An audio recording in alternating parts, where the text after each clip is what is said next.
Hey, Trinity friends, and welcome to Little Gidding, the former home of Nicholas Ferrar, the 17th century, the person who really revived the monastic life in the Church of England after the Reformation.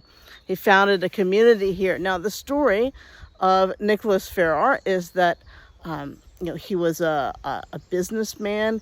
His family was very involved in the Virginia Company, right, in business in the early colonial America. He was in London, toing and froing, doing his work.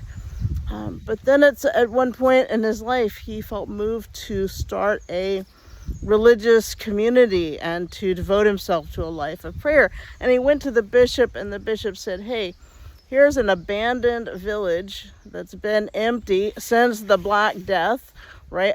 Go for it. And an abandoned church. This is the church right back here.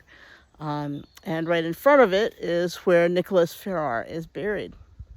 So Ferrar and his household, about 30 people, really his extended family, his wife's extended family, moved out here and began a life of prayer, of doing good deeds in the community, and serving God in this place. They produced some writings as well. George Herbert, the poet, at one time was the vicar of the church about 5 miles from here.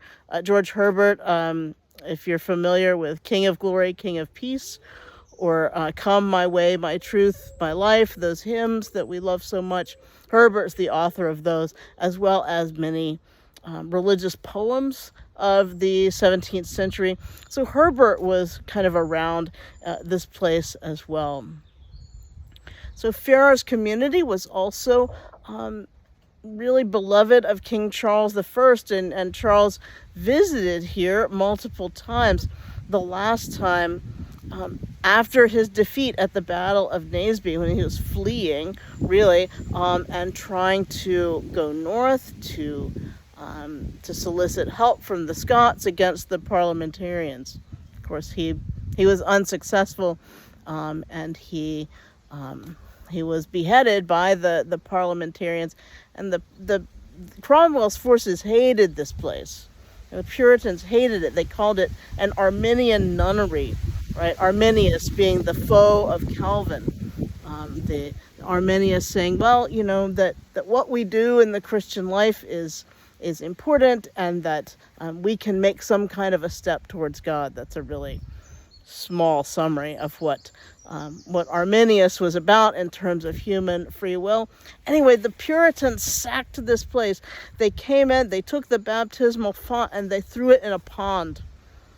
And 200 years later, they pulled it out of the pond and retrieved it.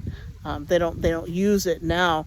But this church is, it isn't used every Sunday. The village, such it is maybe 3 or 4 houses, some of which are divided into rentals. And then Ferrar House, which is a retreat center, a retreat house where I'm staying, has about 4 rooms, and then they host larger groups who visit for the day. And I hope that you all will think about coming on our trip next year so that you can visit this place. Let's look at the church a little bit. Let me see if I can, I'm going to have to edit this video together. Hang on.